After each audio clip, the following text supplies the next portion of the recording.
Pepa foi um jogador que começou muito cedo no Benfica, tem a história de ele com 18 anos faz o seu primeiro jogo e marca logo na estreia. Na altura o Benfica não estava nada bem e então os adeptos agarraram-se um bocadinho ao Pepa como poder ser a nova estrela, mas não correu nada bem a sua carreira como futebolista a esse nível.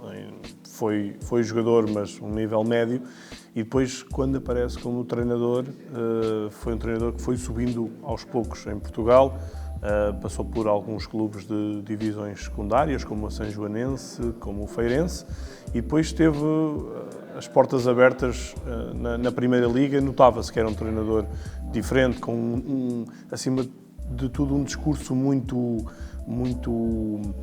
apaixonante, porque não era aquele treinador de explodir, mas era aquele treinador que se notava que falava com o coração, e isso fazia muita diferença.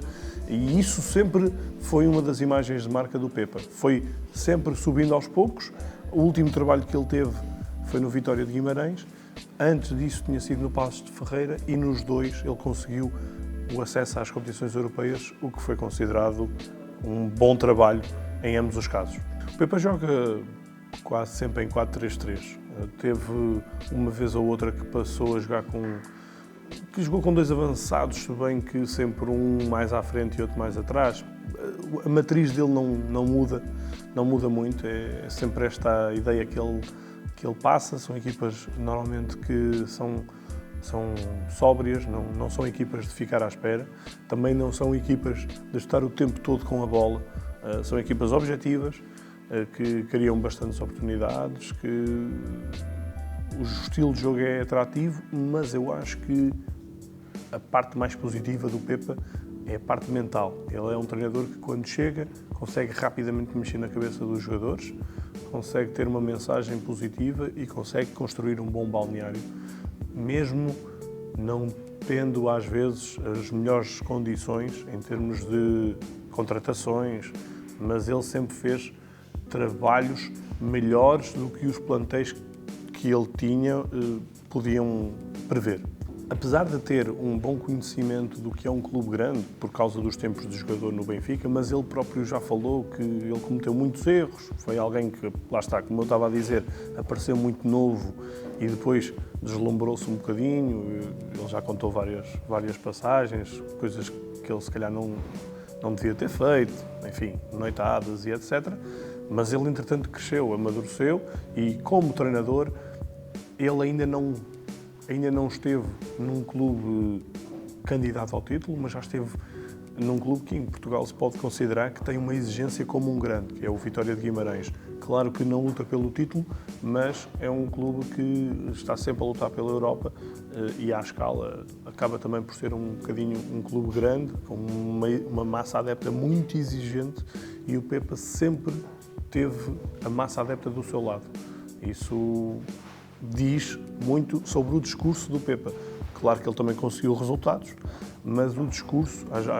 Houve vários treinadores em Guimarães que conseguiram resultados e não conseguiram ter os adeptos do seu lado. O Pepa consegue. Por isso, eu acho que ele, apesar da grande falange de apoio do Cruzeiro, eu acho que ele já tem conhecimento, capacidade para saber lidar com esse crescimento.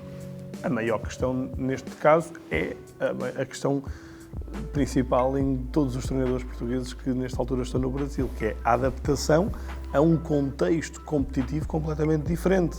Viagens muito longas, jogos atrás de jogos, não há tempo nenhum para treinar. Em Portugal às vezes queixam-se de pouco tempo para treinar, no Brasil é muito pior. E por isso a exigência nesse aspecto vai ser muito maior e vai ser uma grande aprendizagem para o Pepa também. Nesta altura eu diria que sim. Pelo que ele fez até agora, ele teve vários desafios. No Tondela, o Tondela em Portugal foi conhecido como o Clube dos Milagres, porque era sempre a equipa que tinha menos dinheiro, era a equipa que conseguia contratar menos e estava no interior, estava um bocadinho afastada de tudo. E o Pepa conseguiu, em 3 anos, sempre os objetivos do Tondela, manter sempre o clube, inclusive fez a melhor classificação do clube mas, enfim, não são coisas sequer comparáveis. Ele sempre soube, com pouco, fazer mais. Agora, com o Cruzeiro, ele também parece que não vai ter assim muito no início, vai ter pouco, mas diria que ele tem todas as condições para fazer novamente mais do que é expectável, sendo o maior desafio da carreira, porque ele agora sai da sua zona de conforto. Ele já há 10 anos que treinava em Portugal, ou há mais, e agora sai desta realidade que ele tão bem conhece. Bem, aqui em Portugal, ele, pelo trajeto que ele fez, ele já só faria sentido num dos 4 clubes principais, Benfica, Porto, Sporting ou Braga. Mas não são assim tantas as oportunidades que surgem, né?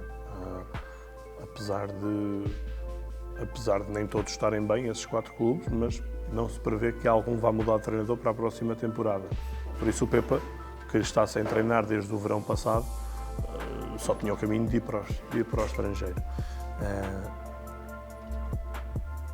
Eu acho que nesta altura faz sentido um clube desta dimensão, olhando o Pepa para o mercado sul-americano. Claro que nos últimos anos a tendência é sempre ou ir para a Europa, ou também houve muita tendência para o mercado asiático, mas esta crescente forma como os treinadores portugueses estão a ir para o Brasil e estão a afirmar, estão a aplicar, vai abrindo cada vez mais portas. Os clubes brasileiros vão olhando cada vez mais para o treinador português, parece-me que está mesmo na moda no Brasil. Acho impressionante haver 8 treinadores portugueses nos 20 do Brasileirão. Duvido que vão todos acabar a temporada, acho quase impossível, mas é uma enorme satisfação do ponto de vista português ver este crescimento e parece-me que não vai ficar por aqui.